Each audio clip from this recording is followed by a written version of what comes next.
Welcome in, my friends, to the Sunday edition of NBA Live here at FTNDaily.com, presented to you, as always, by Super Draft Daily Fantasy on a doubleheader today with my man Conrad Joe Metz the sixth, looking sharp as always. Joe, I know we were chopping it up with producer Thomas before we went live. NFL not going the best for us. So I think it's kind of nice that we've got this mulligan, this second chance at DFS today with the NBA slate. 5 games on this Sunday. Joe, the Bucks already got a matinee victory, so some little a ray of sunshine in your early slate there. Other than the first round of NFL games, how you doing?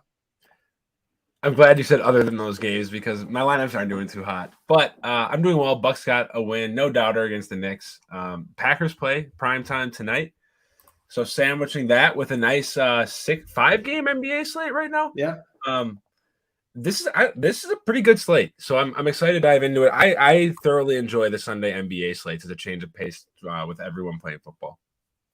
I agree. And I think we've got a lot of the news already that's really shaped the slate and how I think there's going to be some elevated chalk this evening, but I think there's a lot of importance to be placed on the Brooklyn Detroit starting lineups. And obviously that's the first game, the only game that goes off at our 6 Eastern lock here. 2 more games at 7 Eastern, and then the late slate 9 and 9:30 Eastern. That is the 5 games we have in front of us on this Sunday. So let's go ahead and get into it with about 56 minutes into lock. Brooklyn at Detroit, this first game. And then the big news here, James Harden taking his turn to rest for the Nets here. And if anybody's been paying attention to the minutes allocations for Harden and Durant, much needed, well-deserved rest after Kevin Durant got his a couple games ago. Harden will take a seat here. Obviously, Kyrie's still out, Joe Harris still out, and Paul Millsap continuing to be in and out of this lineup. Another personal reason for his absence today, so we hope everything is good with him. And then you look at the Detroit side, Kelly O still out for this team, buoying my Isaiah Stewart best ball shares. That's been going on for a couple weeks, so that's good.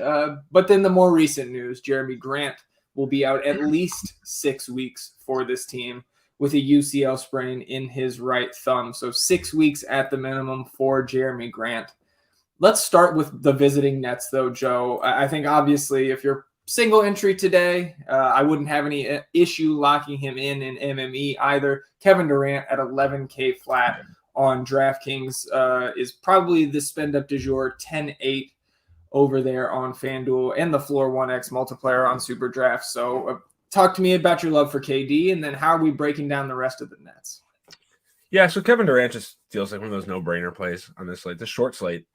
There are other studs on this slate. We have DeJounte, whose price has come down a couple $100, but like Luka's out. You have all 3 of the Lakers, from what I've seen, are expected to play. I think Anthony Davis might be questionable, but worst case he states you're going to have 2 of the 3 play because LeBron is probable. So in terms of studs in like a clear-cut smash spot, it's Kevin Durant for me. It's going to be the popular line of thought. I think where you're going to be able to differentiate is the value on Brooklyn.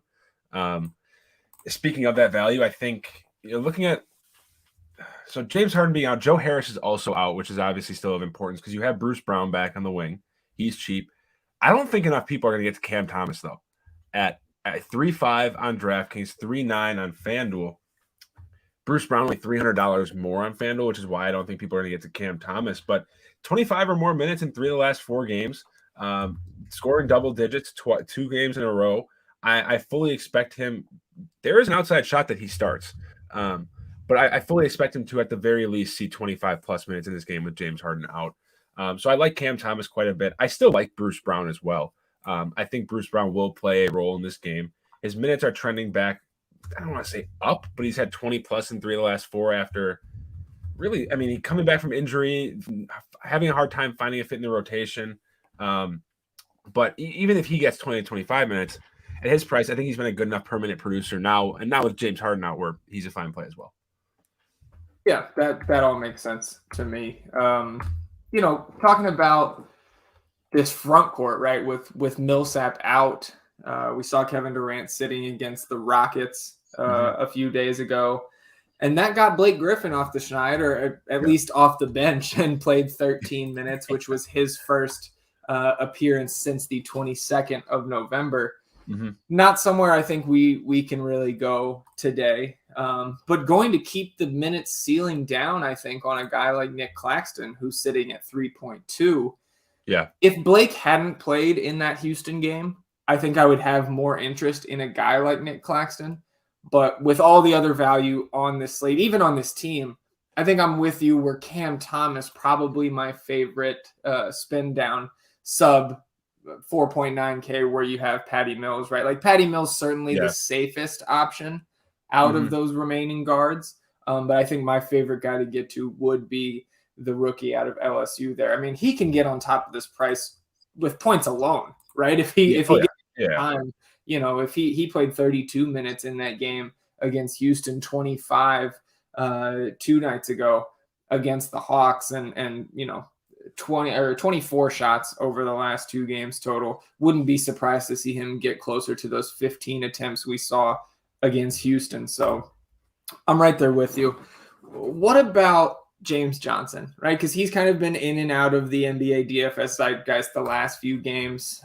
Minutes don't really seem to go above 25 recently. Like this season, we've seen him get a few more than that. But I think with Coach Nash showing the willingness to play Blake Griffin in the last 2 games, Nick Claxton returning, obviously Lamarcus Aldridge, who also rested against Houston, back in there tonight.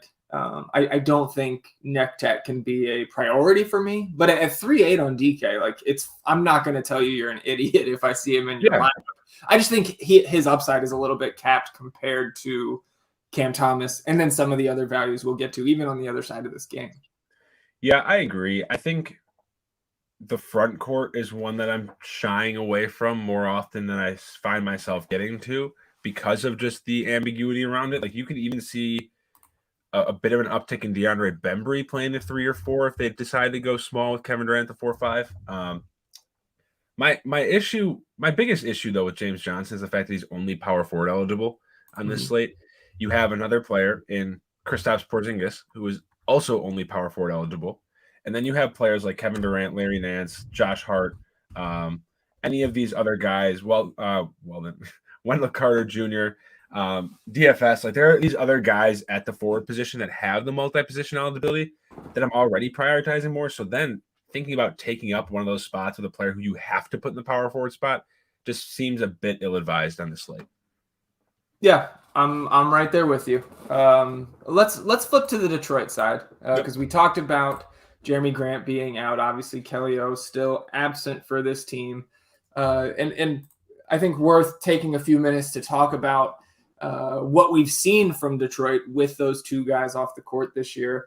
Obviously, a smaller sample for guys like Beef Stew, Cade Cunningham, Killian Hayes, right? Some of those guys have also missed some time this year, but also not a lot of time with Jeremy Grant off the court for guys like Cade and Killian.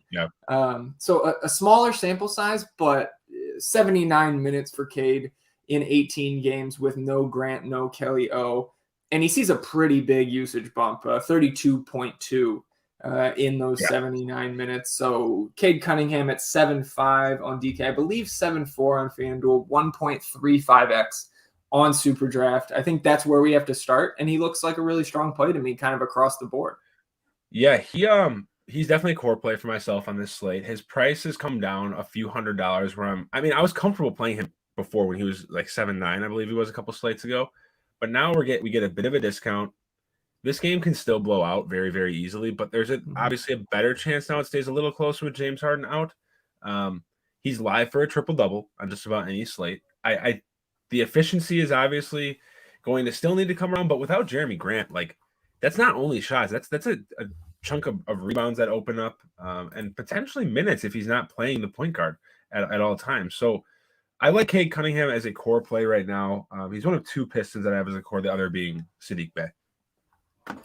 Yeah, I think you bringing up, the triple double upside for Cade is there any night. But I think against this Brooklyn team, it's maybe a little bit elevated. This team obviously struggling and not going to get better probably with no James Harden. And the Pistons getting over 100 points in their projected team total. Not something you see every time the Pistons are on the slate. 7.5 point home dogs right now. But looking down the rest of this roster, I think the guy who's probably going to pull the most ownership here is 4.8K on DraftKings, Saddiq Bey, who should be able to slide more down to the 4 in the starting lineup and probably get some more like a minutes bump, right? With no Jeremy Grant around. So Saddiq Bey, who has been really disappointing, like you see it in his price, right? Like he has not been a great fantasy asset lately. But the upside is there. Like obviously the minutes floor rises, the projection floor rises. And I just think that you combine that with the chance that he goes off and hits 5 or 6 threes, elevated rebounding chances. Like he looks like a fantastic play at 4.8 tonight. Do you differ at all with Saddiq Bey? I don't differ at all. 4.8 is a phenomenal price. He's 4.8 on both sites. He's $100 cheaper than Larry Nance on FanDuel.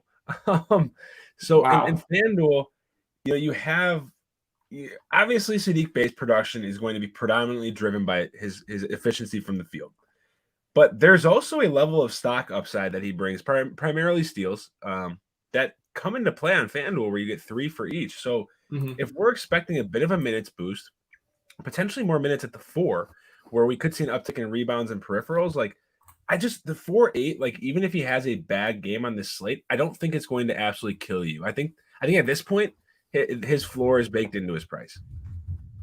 Yeah, I do not disagree. I mean, here's where I think it gets tough with Detroit. When you get into kind of this group of guys that are going to get a minutes boost, some of these guys are going to get a usage boost, more elevated expectation in their production. Killian Hayes, Hamidou Diallo. I think you can even throw in guys like Josh Jackson, Frank Jackson, right? This team's going to go smaller out of necessity here. And then you look at the front court, Trey Lyles, 3.5 on DraftKings. Like, how do you break down that group of 5 guys? Because I have my leans, but I want to hear yours first. So, again, because most of the void is in the front court, I think by default, I'll slide to Trey Lyles first. Okay. Especially with the value in Cam Thomas at the guard position. But if I'm going outside of Trey Lyles on this slate, I think there's a chance we could see some more Josh Jackson. I don't like playing Josh Jackson. Yeah. But if he starts, I mean, he's 200 off the minimum on DraftKings. Like, that is a price he can get on top of in 1 quarter on points. And we've seen it happen in the past. It's going to make your stomach turn. But I don't think you can rule Josh Jackson out. I would much rather play Josh Jackson than Frank Jackson. I think Frank Jackson is a fine play at best. But I think if you want value, he just feels unnecessary. I'd rather have Cam Thomas. If I want value from Detroit, Saddiq Bey excluded, I'm going with Trey Lyles and then like a 1B being Josh Jackson. If Josh Jackson starts, then he's probably going to be a core play for me.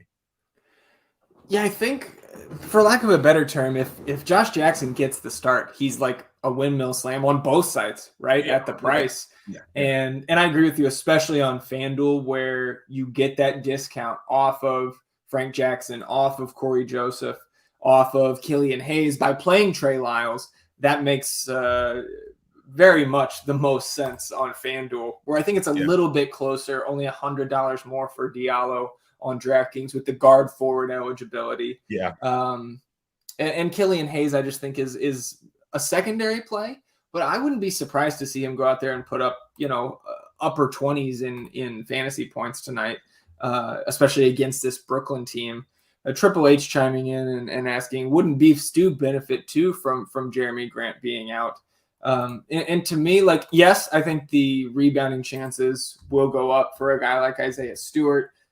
He's not going to see any sort of usage bump because he's not Rudy Gobert levels of uncoordinated when he's 15 feet from the basket, like we saw the other night for your guy Rudy. But it's more about, to me, in this matchup, that I don't think they need Beef Stew out there all that much, which I think leans more into that Trey Lyles play. I think there is a chance we see some Kevin Durant at the 5 for Brooklyn in this particular matchup, which, like you said, would not cater to Isaiah Stewart. That caters more to Trey Lyles. And, especially on a site like FanDuel, Isaiah Stewart's up to 5'8" now, where I don't necessarily love playing Lamarcus Aldridge, but for $200 more, he's sure as shit far more reliable in 20 minutes than Beef Stew has been in 28 to 30 minutes this year.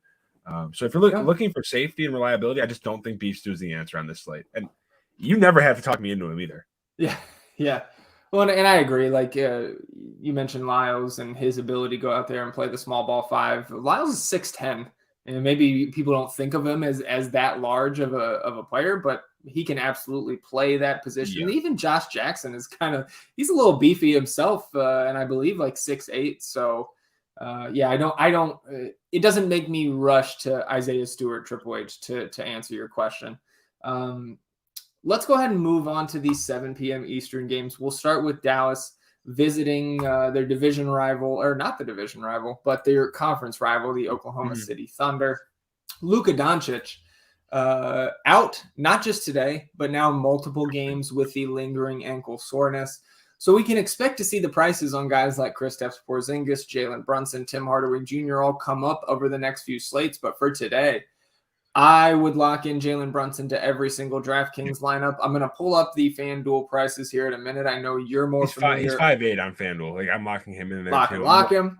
1.5x in Super Draft, lock him. Yeah. And I think Kristaps Porzingis at 8K flat on DK and over on FanDuel where he's 8.5 is also a really strong play. And maybe people stay off him because the price is still above $8,000. But how are you breaking down the top of the Mavericks here?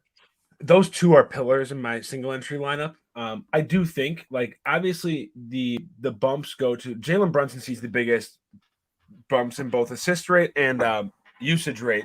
But Porzingis has been playing more like that secondary star this year than he has in years past, and he stepped up when Luka's been out.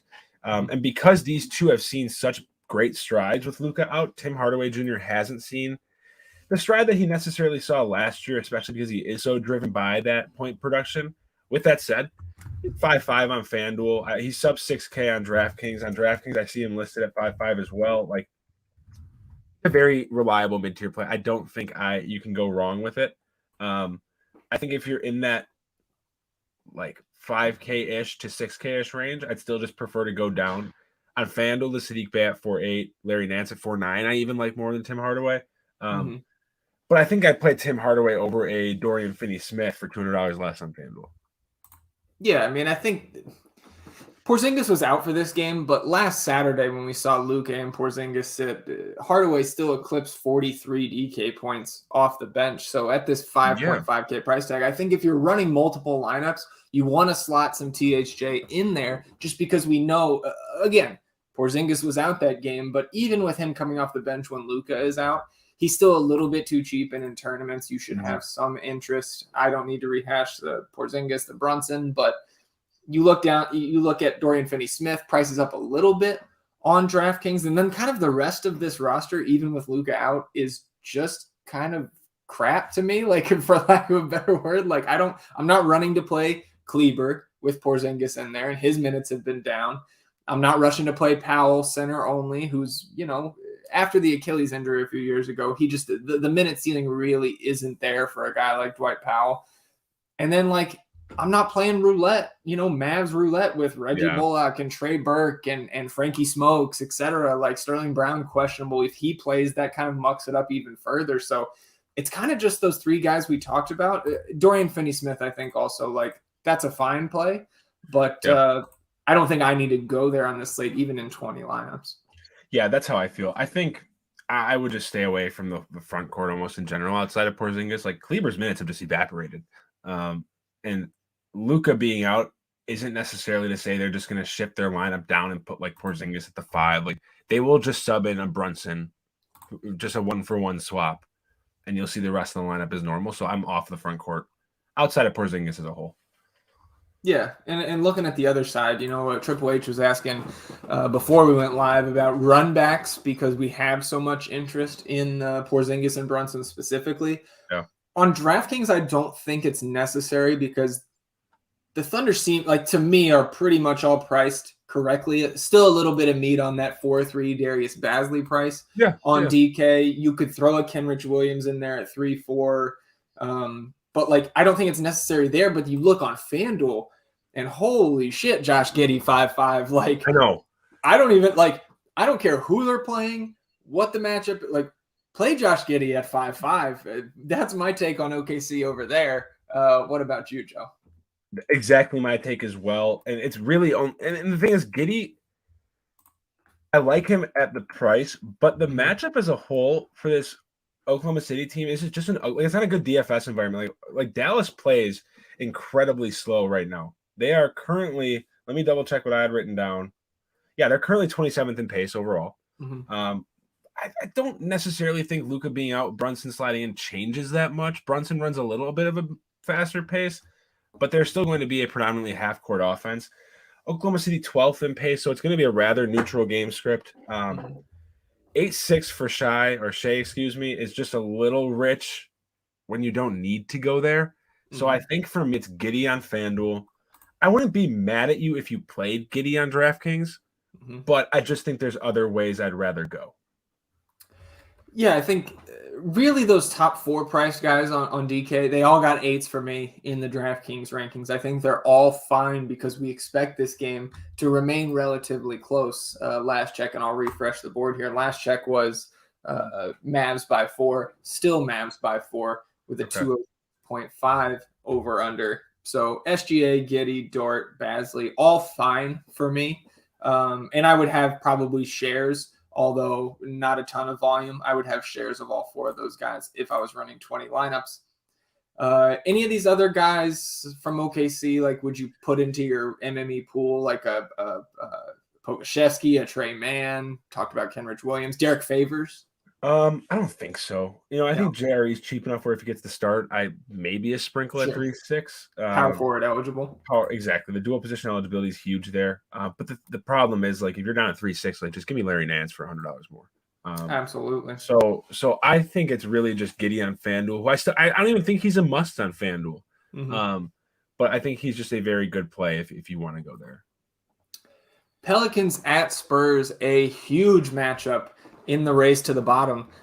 Spurs getting back on track with the loss to the Nuggets last night. It doesn't seem to me like rest is in the cards for this Spurs team this early in the season with all the youth they have up and down the roster. And the fact that, they're trying to lose. So keep playing the crap players that we have. So I'll stick with the home team to start. You talked about DeJounte Murray's price coming down just a little bit, I believe, over there on FanDuel, up to 10-1 on DraftKings, and coming off really 2 letdown games for what we have expected out of him. I guess I should say 3, because the 15-7-7 against the Knicks wasn't very good for the price either.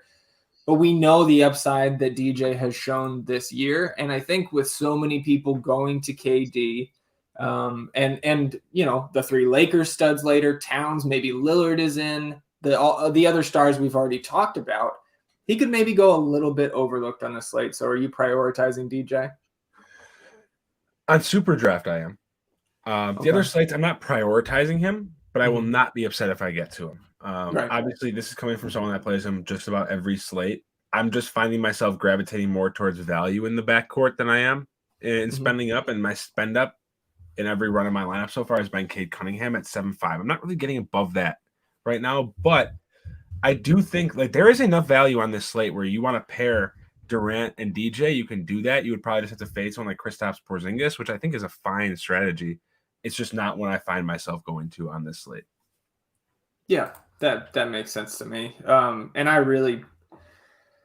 I can't get to Derek White at 7K. I know he's been great recently, but now the price I think is appropriate for what he's been doing, and I'll fade that. Same kind of thing with Jakob Poeltl at 6.9. It's a very, very nice price there, but I don't think the production is going to really match up with what we would want from that 6.9K price tag. Kind of same thing with Keldon Johnson for me. I've talked about over the last couple of weeks how I'm not trying to target him at this price tag on DraftKings with Jakob Poeltl in the lineup. Really, from the rest of this team, like I think I know Sepp said that he can't listen to the show, but Anthony, if you watch this back or somebody can tell you, it's a great day to fade the Spurs, I think. So if you're going to play somebody down here, give me Devin Vassell. Should play mid-20s in minutes, been extremely productive this season compared to what he was his rookie year. And Joe, I'm starting to get a little tingle around Devin Vassell about him being a good piece for the future. So not a priority, very much a secondary value, but he's kind of the other Spur that would make my pool if I was MMEing today. Yeah, I think he's a fine play. I don't think if gun to my head, I wouldn't go anywhere else outside of DJ in a one entry lineup. But I think Devin Vassell is fine. I'm not paying the price for Derek White, like you said. I think Poeltl's fine, but like because he's in a matchup that will keep him towards the rim. But 6'9", I'm still finding myself a lot more comfortable with that money elsewhere than I am Jakob Poeltl this slate.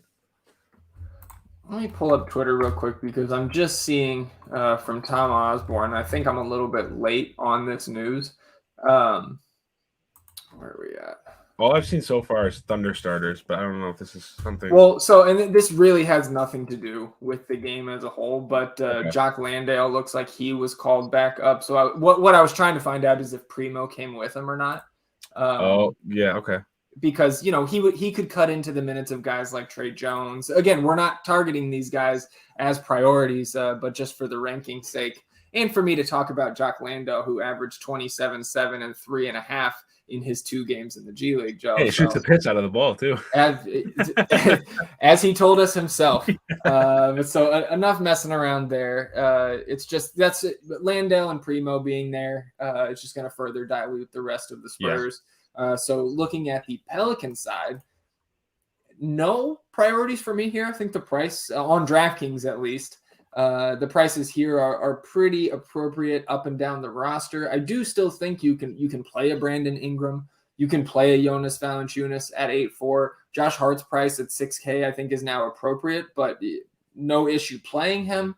Devontae Graham still hovering around 5K, but I think my favorite spot here is going to be Herb Jones.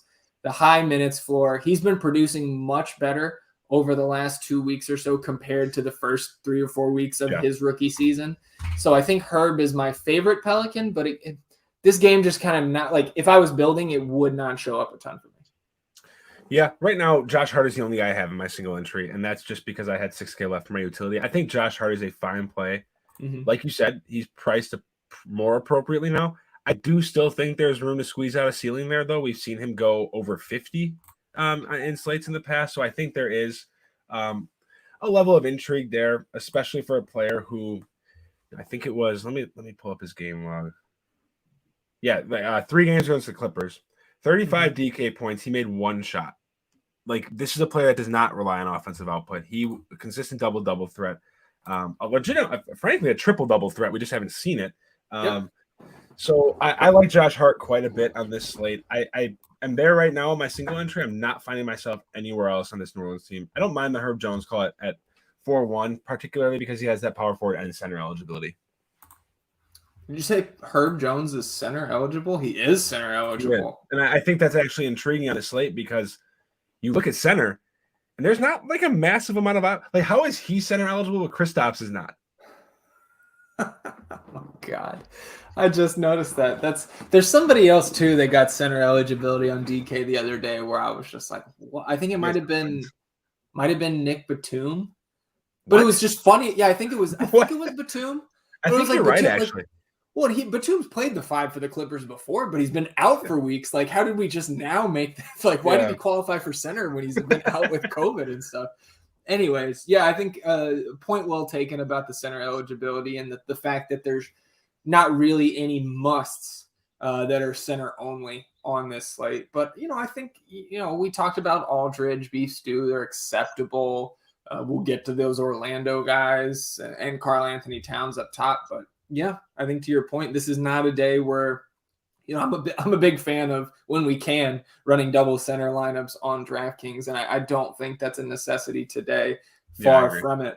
So let's move to this Minnesota-Portland game going off at 9 p.m. Eastern tonight. The Wolves, we're still waiting on D'Angelo Russell news, which I think is pretty big. And obviously the Damian Lillard news even bigger on the other side. Damian getting that, I think, a cortisone shot in his abdomen. Apparently that issue has been lingering for years. I don't know why it's taken this long for you to sit out for it or to have shooting struggles or to get a shot, but that's where we are now. He apparently went through parts of practice on Friday.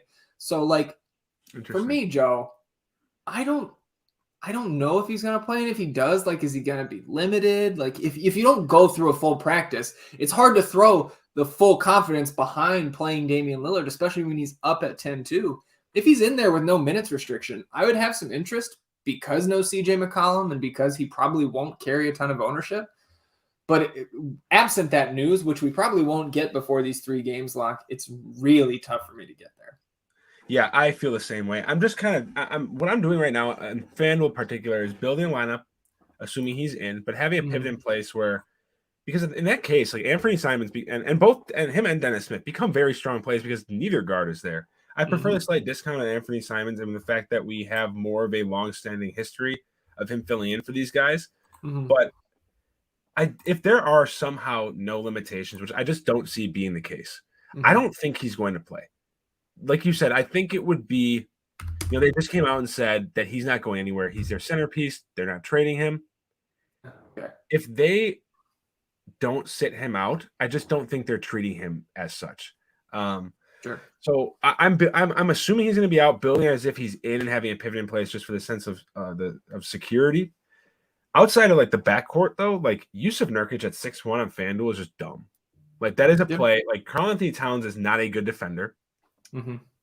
There is a foul trouble that could be an issue with someone like Nurkic, but with his permanent production over the last 2 or 3 weeks, I don't fucking care if he plays 20 or 30 minutes. This man's going to smash. He's 6'1". He's going to be high owned enough where even if he doesn't, he's not going to kill you. Sure, you're not going to be top 0.5%, but you have still at least the chance to make cash if he busts just because of how popular he's projecting to be on FanDuel. So he feels like one of the lowest risk, highest upside plays on the slate for me. And this is FanDuel specific. I'm not playing him on draft. Yeah. Well, I think in 1.35x on Super Draft, not out of play either, kind of for a similar reason. Yeah, I like him out there.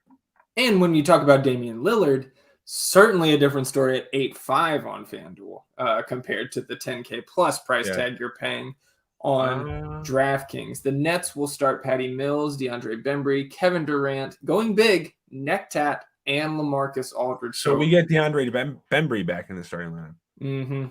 Yeah, so, I don't know how high I'm on.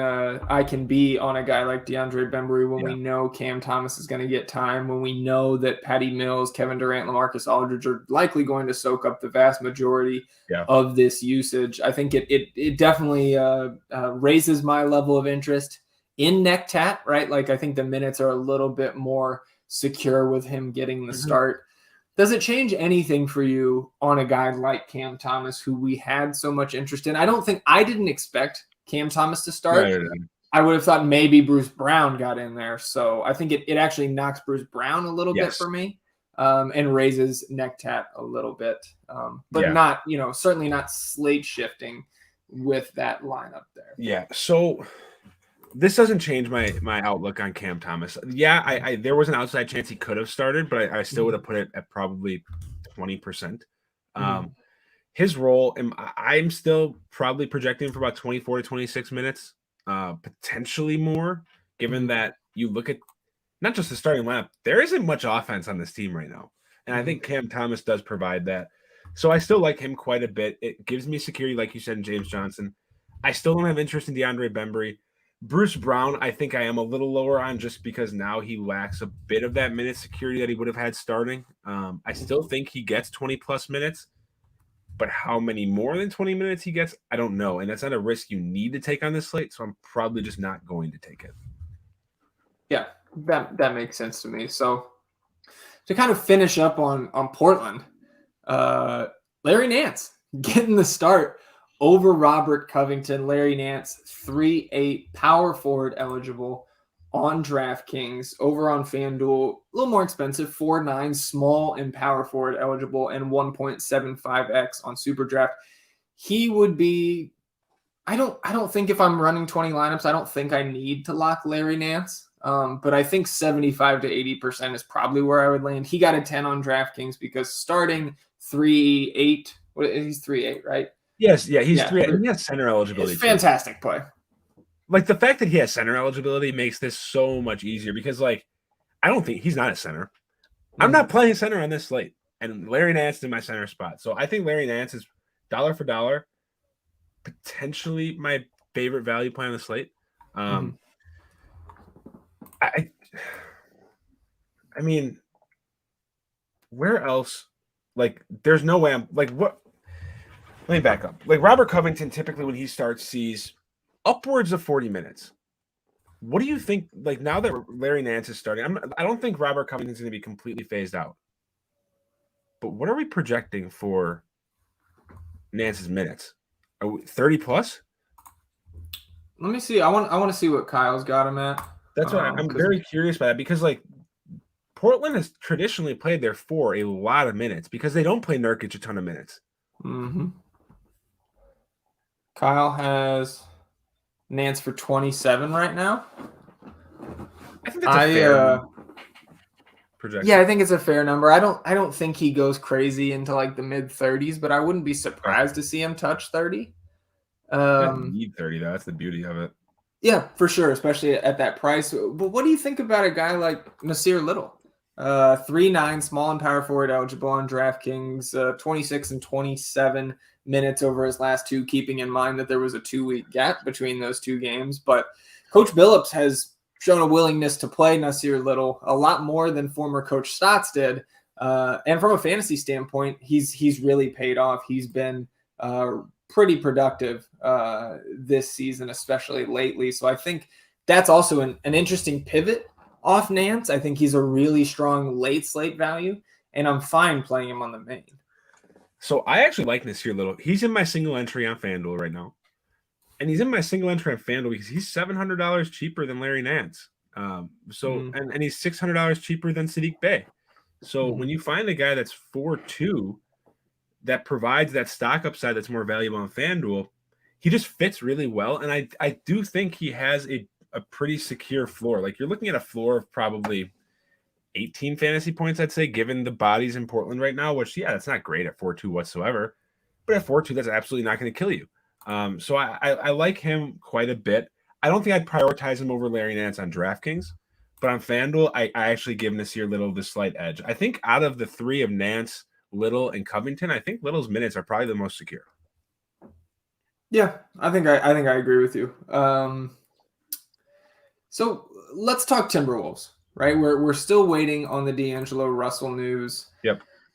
I don't really think I have a great read on if he plays or not. But I do know if he plays, it's going to take me off, the likes of Malik Beasley, less interest in an Anthony Edwards. And I think it probably takes Karl Anthony Towns' ceiling down just a little bit.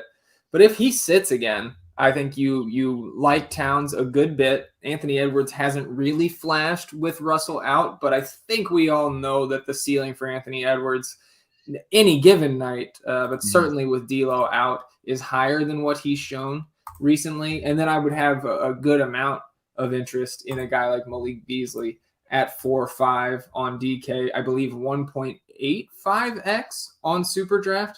And then you can find him on FanDuel at 4.8. So 7.3 for Anthony Edwards is really damn cheap on FanDuel. Like I'm sitting here struggling, figuring out like, how am I not going to put this man in my lineup? Whether D'Lo's in or out, like 7.3 is really cheap. The only thing it's like, I'm leaving too much on with my build right now. I'm just leaving too much money on the table if I leave him in the lineup. So I'm trying to play around with it. But whether D'Lo's in or out, if I have to target one of these players on FanDuel, it's 100% Anthony Edwards for 7.3. I just think that's one of the lowest prices we've seen this season on him. So I think that's a bit egregious. If D'Lo's in, I don't think you need to play him. Karl-Anthony Towns is a fine play. Nobody's going to play him today.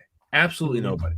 So I think that is the merit to playing him. But if D'Lo's out, which let me doubt, is he probable or questionable? I believe he's still questionable. It said we got Finch saying, I like guess about 3 hours ago, yeah, saying that it looks like Russell will be available. So I think now safe to say. Whoa.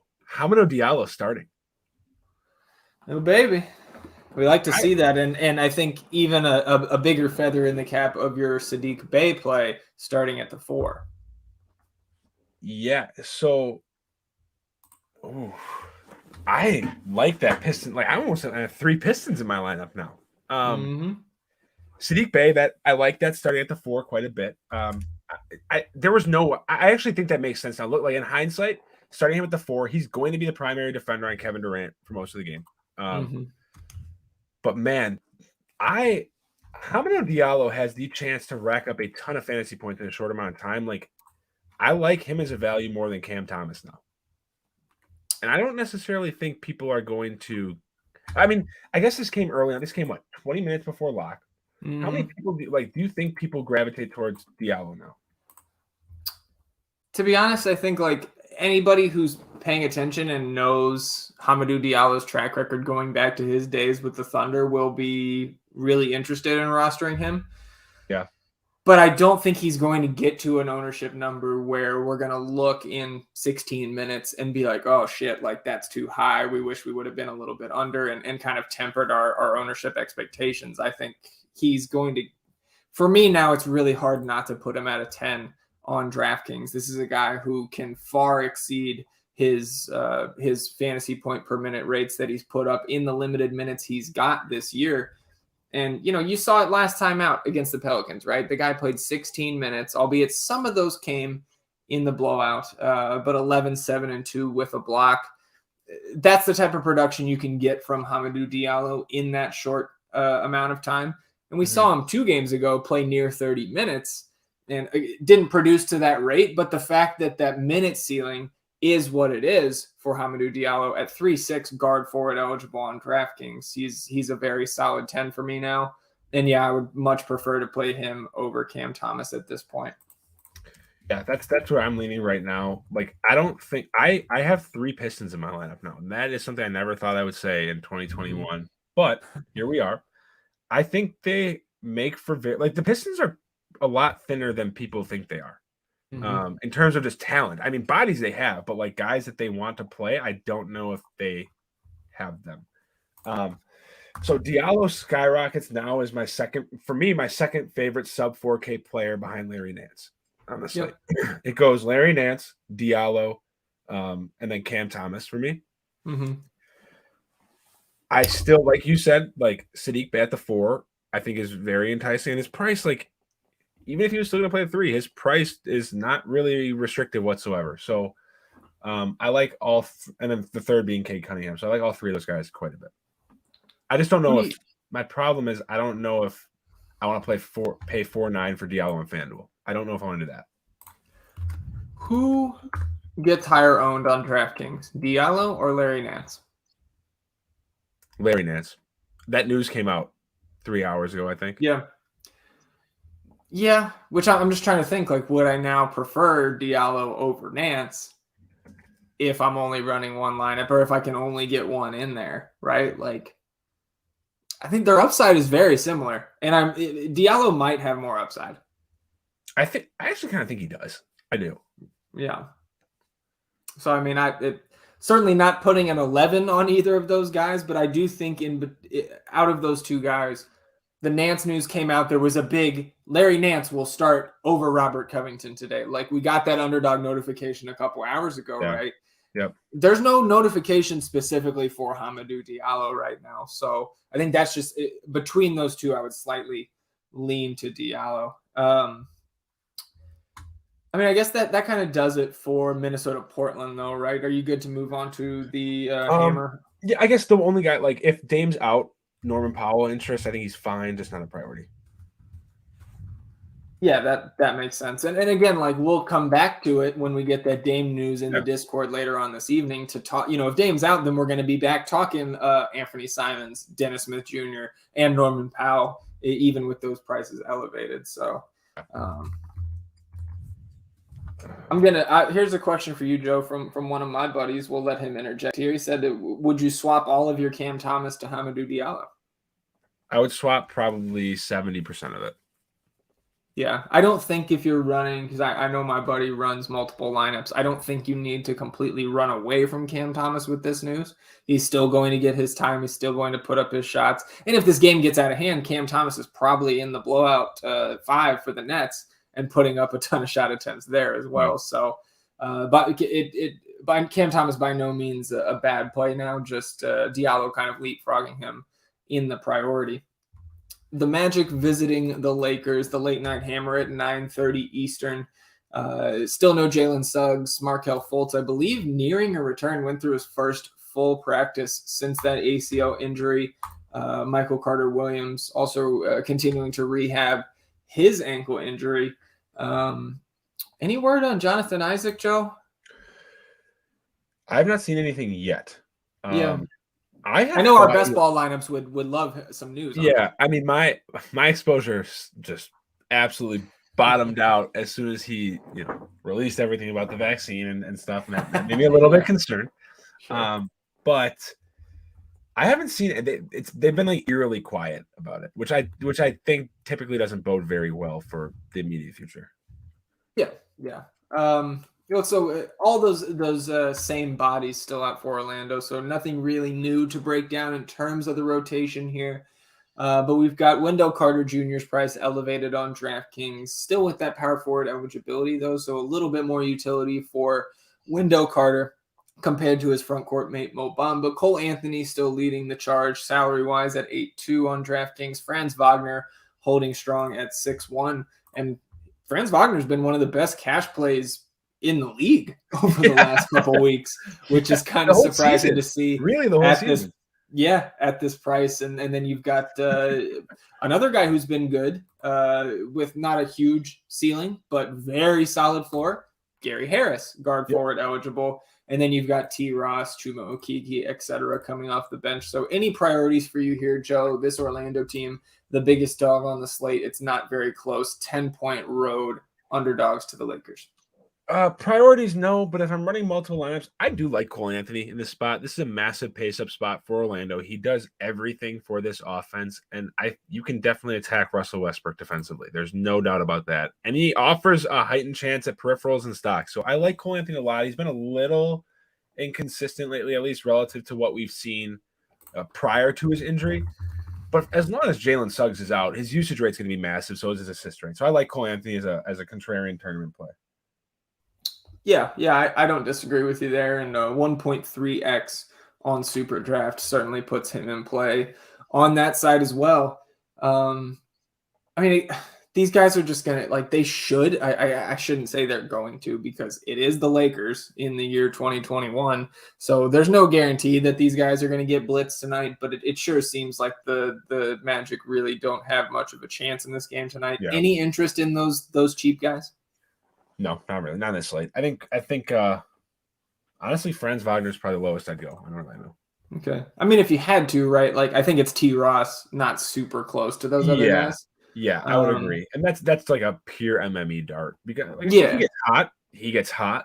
But like you said, it just doesn't seem like a slate where you need to get there. Yeah. I mean, and I think Gary Harris, certainly the safer of the two down there, but T. Ross, guard forward eligible. His shot has been falling a little bit more consistently lately. 18, 8, 17, and 22 real points over his last 4 at 3.7. I would much rather Terrence Ross for the upside over Gary Harris if I have to get there. And certainly on the late slate, Sterling Brown is ruled out for the Mavericks. So, slight bumps to the guys we talked about. Frankie Smokes, Frank Ntilikina, for those not as educated in the Frank nicknames. Who else they got there? Trey Burke, right? Reggie Bullock, just solidifying the minutes floors for those guys. But I don't think any of that trio you or I are trying to get to with any sort of volume, if at all. Let's talk Lakers here. I'm still on the fade Russell Westbrook completely train when LeBron James and Anthony Davis are in. And I don't think I'm getting on Russell Westbrook if Anthony Davis sits out again this game. But, LeBron James has really been turning it on from a fantasy standpoint and a real basketball standpoint because this team needs wins and they need them now, exceeding 50 fantasy points in, well, I have to keep scrolling here, 6 of his last 7 games. So I think LeBron James is a fine spend up, a pretty decent pivot off Kevin Durant, but you can stack the two, in my opinion. It's LeBron as the priority from the Lakers for me. Yeah, he is the priority on the Lakers for me. That doesn't, for me at least, doesn't mean he's a priority on the slate. I have 0 players from this game in my lineup. This is by far, to me, the least appealing game on the slate.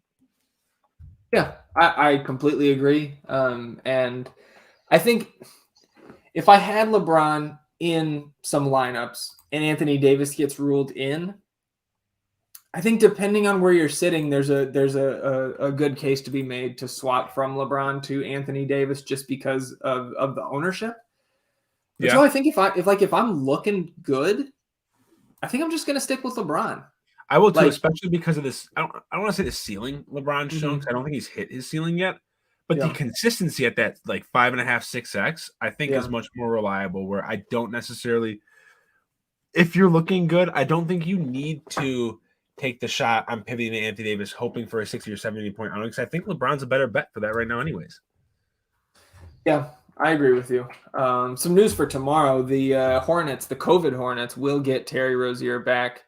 The other guys will remain out for Monday, so that'll be fun to break down tomorrow. But the rest of this Lakers roster, THT, Malik Monk, Carmelo Anthony, that trio of guys I don't have any interest in tonight. But if I had to go there, I'm going to favor THT, then Monk, then Carmelo. That's just me in descending order of their DraftKings price tags there. If Anthony Davis is out, Dwight Howard's certainly an okay play. Center only on DraftKings at 4-4. And then, even on the late slate, you don't really need to get to the likes of Avery Bradley, Wayne Ellington, Austin Reeves, etc. So not a ton of interest in the Lakers, as we said. Yeah, I tend to agree there. All right, let's jump in 6 minutes until lock. Let's talk questions here. I know you've answered a couple of these. I've answered a couple of these, but we'll talk them out live on air here. We talked about Diallo or Cam. Both of us are on Hamidou Diallo. A little bit more interesting here from our guy Whammy, who I'm holding on hope that I can sneak back up and end my losing streak in the listener league. Whammy has got me on the ropes. He's asking Porzingis or Kade. I think I lean slightly towards Tingus Pingus there in Dallas, but what's your take? I definitely do, but that is an interesting debate because that question makes me think most people are going to be playing one or the other. Mm-hmm. I want both, but if I had to choose one, it's Porzingis for me. Yeah, I agree. And Dello chiming in saying with NFL also playing a factor to keep Diallo's ownership down. I agree there. Yeah. 2v2 for J-Win here. Cam and Giddey or Diallo and Derek White. I lean the second one there. Cam and Giddey or Diallo and Derek White. Yeah, I'm not huge on Derek White today, but I like that second duo more. Yeah, honestly, I think I may Jakob Poeltl over Derek White in that situation if you can do that. Yeah, I'm fine with that. A Steelers fan, we're coming off a tough Thursday, my friend, but a 2v2 from him asking Cam and Karl Anthony Towns or Cade Cunningham and Josh Hart. I lean the second one.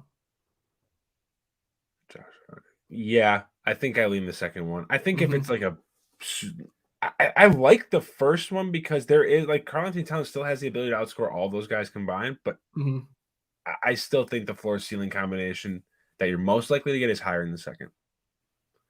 Yeah. Jay Craig chiming in. 6K utility is what he is looking for here. So I think it's going to be, for me, between Josh Hart and Lamarcus Aldridge. It's Josh Hart for me.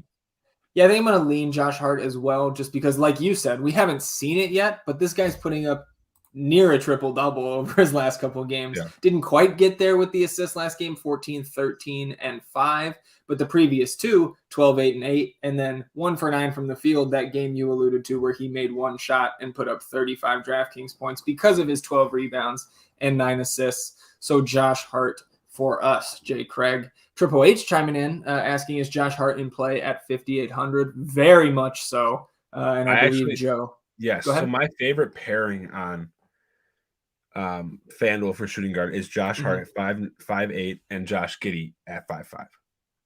I think the floor and ceiling that those guys offer relative to their price is just. I actually think the 4 to 5K range is loaded on FanDuel. You have everyone between this range of Josh Hart, Josh Giddey, Hamidou Diallo, Larry Nance, Sadiq Bey, James Johnson. I think that's a phenomenal range. How would you, if I just had someone in my DM ask the question. It's a good question, so I'm actually tinkering with the same thing. If you had to pick two of these three guys, two of the four, Hamidou Diallo, Sadiq Bey, James Johnson, Larry Nance. That's tough. I think I may stack the Pistons guys there. Bey and Diallo. Yeah, I think that's it. I think Nectat comes in fourth for me. Larry Nance is like the 2B there for me. Nectat's the most expensive. He's 5'1" on FanDuel. Yeah, I'd be staying away from that. Yeah, that's not a price I want to play either. It's really, for me, the coin flip was between Larry Nance and Hamidou Diallo. Yeah. Which I actually do think I lean Diallo as well. Yeah, just certainly in tournaments at this point. Jalen chiming in again. As we were talking Pirtle and White for that last spot in his 2v2. Okay. He can also get Nurkic in there at 7-1 on DraftKings. Would you prefer Nurkic over those two Spurs? I think I would, just because I do. He holds a higher upside, even if you just go in. You're going in there knowing you could get screwed on the minutes. Yeah, I think I'm going Nurkic as well. Yeah. Hart or Vanderbilt? It's Josh Hart for me.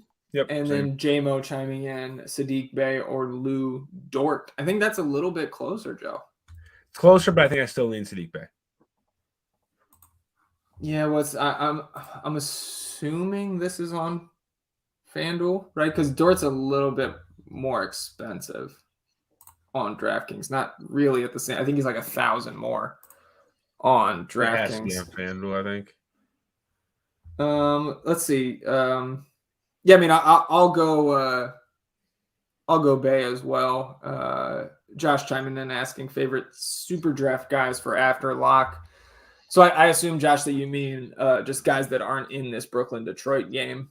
And I threw out my first three guys that I would have in a lineup earlier. KD was one of them. He's obviously locking here in less than a minute. But then those two Dallas guys that we talked about, Kristaps Porzingis at 1.3x, Jalen Brunson 1.5. Those guys are extremely strong, and I probably wouldn't leave SuperDraft playing one lineup without them. Yeah, I think that's fair. I mean, I now, like, very suddenly, this Pistons-Nets game has probably become my favorite on the slate. Yeah. I have four pieces in each of my FanDuel and DraftKings in this. I think I have SuperDraft. I think I only have Kade and KD. I was really hoping we'd see Josh Jackson get the start. Yeah. Only Kade and KD. I have at least two in every lineup from this game. So, well, to be honest, man, I'm always like, it's silly, but I always love to have ownership in those later games. I like trying to catch people instead of being caught on the leaderboards, right? It's just it's a psychological thing. I completely understand. Yeah. So let's look at a little bit of the ownership here while it loads up. We can also take a quick spin through the afternoon NFL games before we get out of here, if we want to. I don't want to talk about those. I see that Javonte Williams in for his second touchdown of the day against the Lions. Before we started, I think there was 10 minutes to go in the first half in that game, and the Broncos already had 19 rushing attempts for like over 100 yards against the lowly Lions. Yeah, I think at this point with that offense, I don't think the timeshare matters just because of how much they're running the ball. Yeah. Well, it's just. And Melvin Gordon just scored too. Again, so they both have 2 touchdowns. It's kind of scary how good Javonte Williams can be. Like seeing him on his own last week. I know. I have him right now playing against Javi in our staff league. So see ya, Javi. Oh, Javi. All right, so opening up finally the ownership here from the Brooklyn-Detroit game on DraftKings in that $15 fadeaway, $50K to first. That's 33% of the prize pool. So if you're not first, well, you're not last, but you're certainly not taking home $50K. Kevin Durant up top, Joe, 66.5% owned. And then our guy, Hamidou Diallo, got up there, second highest in this game at 37%. Wow. Okay, he did get up there.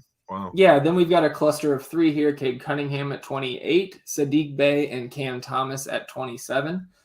Really, all of those numbers, like, I don't hate at all. Yeah. And then Patty Mills, 18, Trey Lyles and Lamarcus Aldridge, 17.5.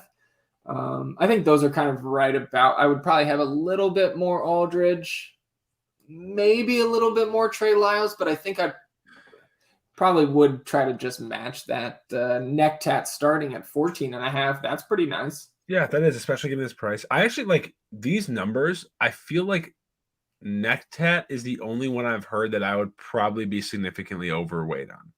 Yeah. Everything else is kind of or Diallo. That would be, yes. Yeah. Everything else just aligns with, I think, what I'm comfortable with.